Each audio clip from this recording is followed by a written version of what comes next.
The Alberta Minor Roller Hockey Association presents Level 1 coaching certification.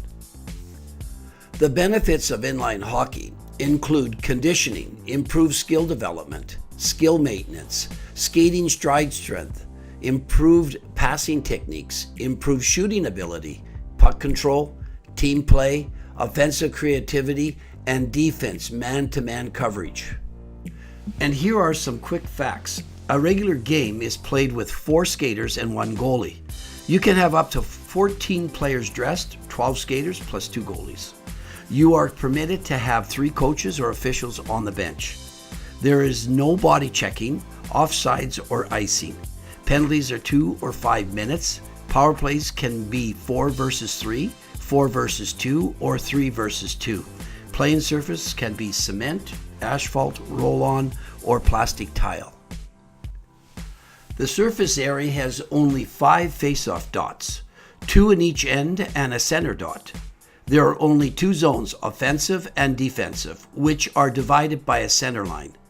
A player can make a hand pass from the offensive zone to the defensive zone. A team may begin the game without a goalie and 5 skaters on the surface, but there must still have 6 skaters to start the game with the 6th player on the bench. If a player breaks a wheel in the warm-up or game, they may still participate in the game. A goalie may take out a wheel for their straps. Players must have the required equipment to be on the bench. Players listed on the game sheet may not be on the bench with just a helmet. Goals or crease rules. A goal may never be scored as a deflection off of an official. If the game clock is a runtime clock, when the score is within 3 goals in the last 2 minutes, it will transfer to stop time. When the player deliberately falls on the puck in the crease to prevent a goal, the referee will award the other team a penalty shot. Goalies always determine when the puck is played once a save is made, never an official. If a player throws his stick in the defensive zone to prevent a goal, a penalty shot will be called. If a player receives 3 penalties or infractions of any kind, will result in a game ejection. Players that receive a 10-minute misconduct may still play in the game once the penalty is over. Any fighting will result in a game misconduct. Referees can call one-man fights. There is no head contact penalty in roller hockey. Too many men penalty will only be called during a player change if the player makes an attempt to play the puck. Player change rules. If a player is injured and play is stopped, that player will need to be replaced with a sub. This rule does not apply for goalies. Penalties on goalies must be served by a skater on the surface. Proper line change times are 5, 5, and 5, then puck drop. If a goaltender is injured, they will be given 10 minutes to recover. If they are not recovered after 10 minutes, the team will have 5 minutes to change a player into goalie equipment. Except to carry the puck behind the net, the team with possession of the puck must attempt to move the puck forward. This rule does not apply when a team is on a power play or penalty kill. Both officials are equal, either can call penalties or goals. There is 0 tolerance for abuse of officials. The lowest number of players a team can have on the floor for penalties is 2. There are so many ways that practice can benefit your players. An effective practice will likely give players more individual skill than 5 or 6 games. Each player should have the puck on their stick for 8 to 12 minutes on average per practice. Players should have a minimum of 30 shots on goal each session. Coaches should try to run between 4 or 5 different drills, games, activities in each practice. More is not better. Execution equals development. A maximum of 5 minutes is to be used for drill planning while explaining on the whiteboard. Skating, shooting, passing. These are the key components of the game, and the players must be encouraged to perform these skills. Body contact, yes. Body checking, no. Ensure players are aware of the difference between battling for the puck and full-on body checking. Body checking is easy to identify as the focus is no longer on the puck, but mostly on the individual. The puck must always be in the higher priority, not the body of the opponent. Safety. Each participant must understand and accept his or her role in ensuring the safety of all participants by adhering to rules and guidelines at all times. Zero tolerance. This is a fundamental aspect of the philosophy of the game. Players and coaches who neglect to play by the rules of AMRHA are unwelcome. Respect. Coaches, players, and parents must work together to have mutual respect and develop the sport in a positive direction. Respect is something that should be given and earned. You should always respect the leaders of the sport, the officials, the coaches, and your fellow players. You, in turn, should strive to earn that respect back from those individuals. The 4 steps of risk management. Number 1, identify risks. 2, assess the relative significance of all risks. 3, eliminate or minimize identified risks. And 4, provide insurance as protection against unavoidable risks. Here is your risk checklist before and or during a game or practice. Ensure there are no cracks in the floor, debris or water, no protrusions, no garbage on bench. All gates must remain closed. Lighting must function properly. 100% control and supervision of players at all times.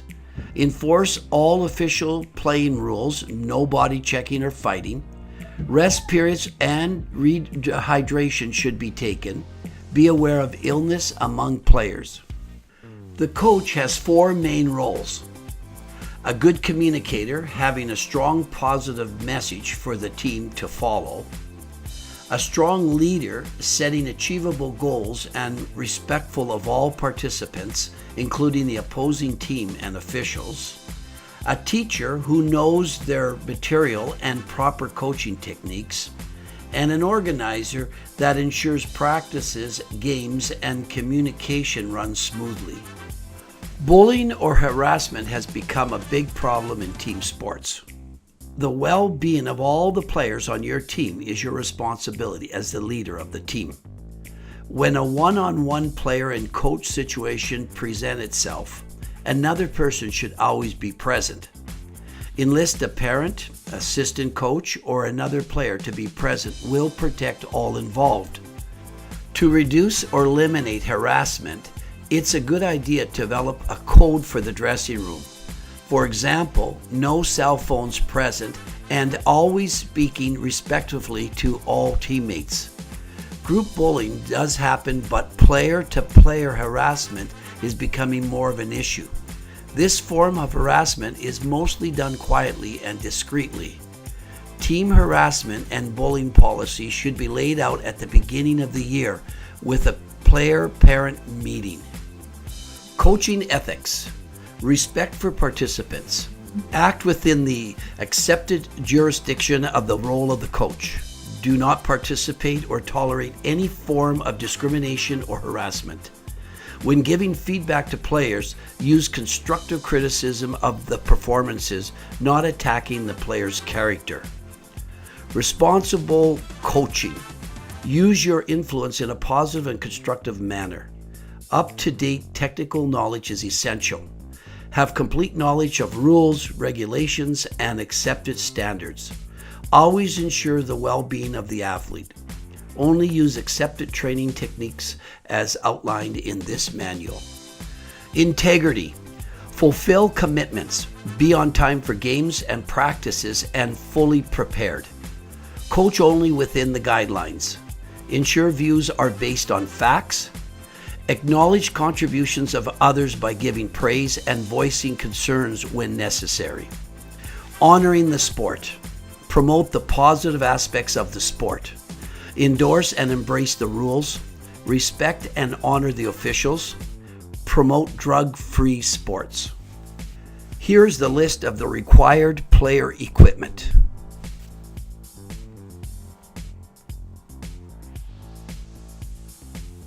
and the additional equipment required to play goaltender.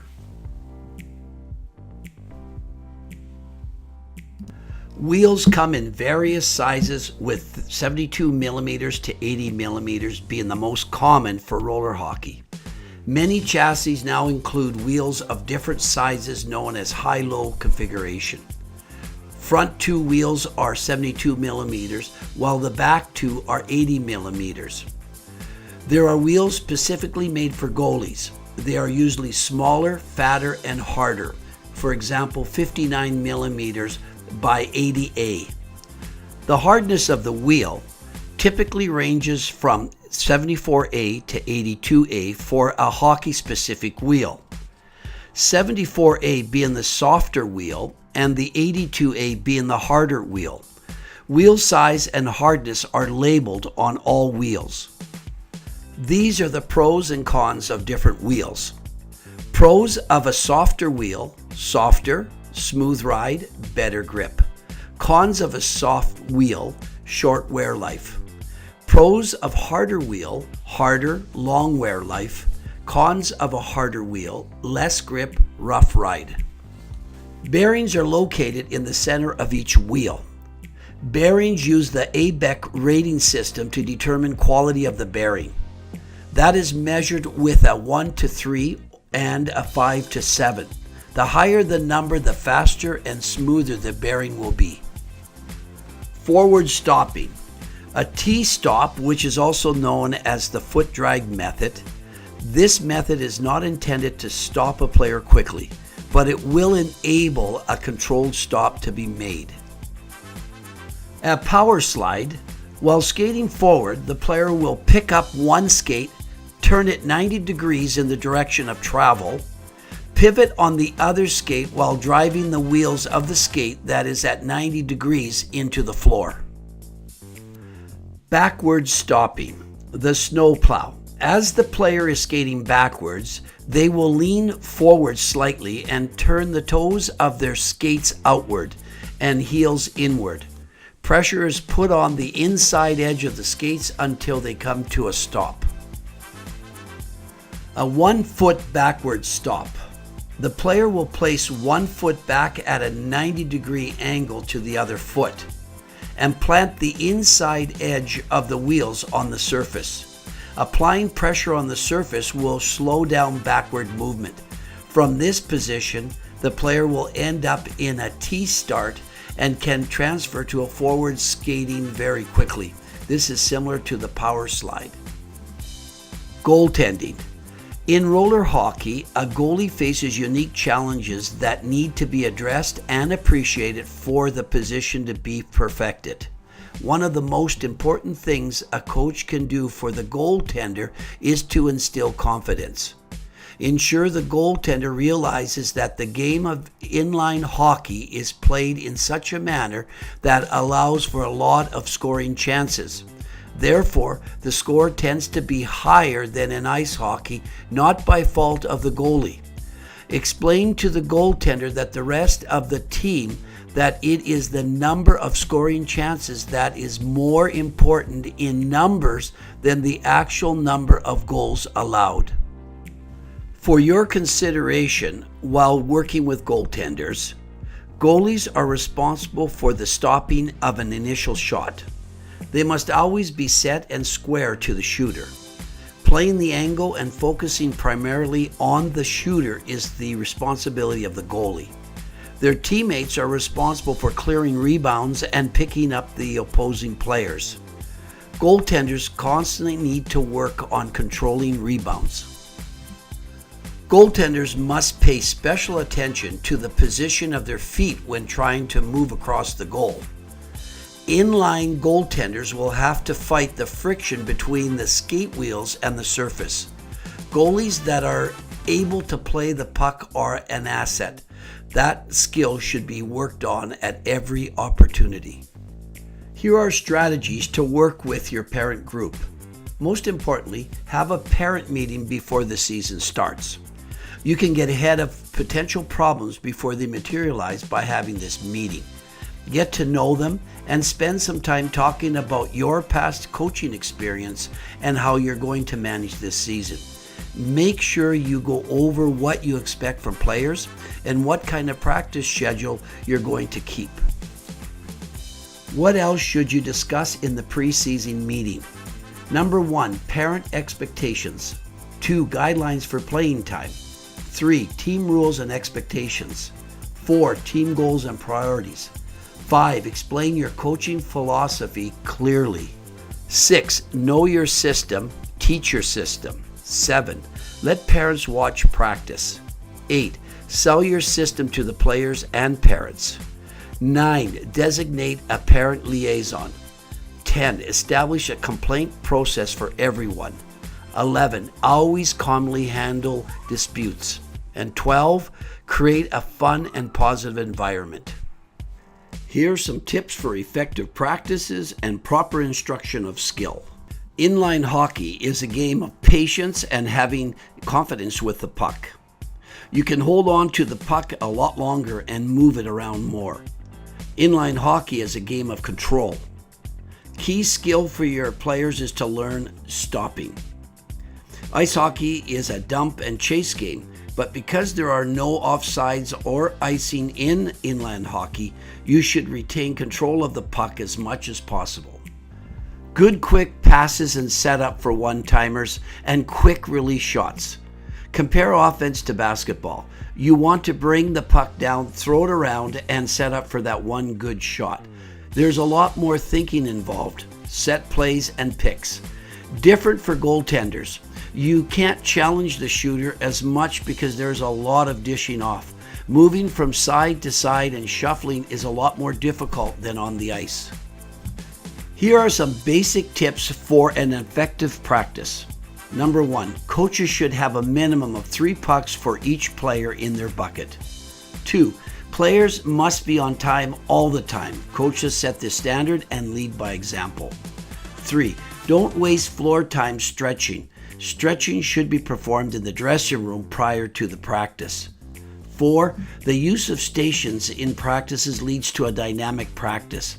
Have players spend 3 to 8 minutes per station before switching. 2 to 3 stations are recommended.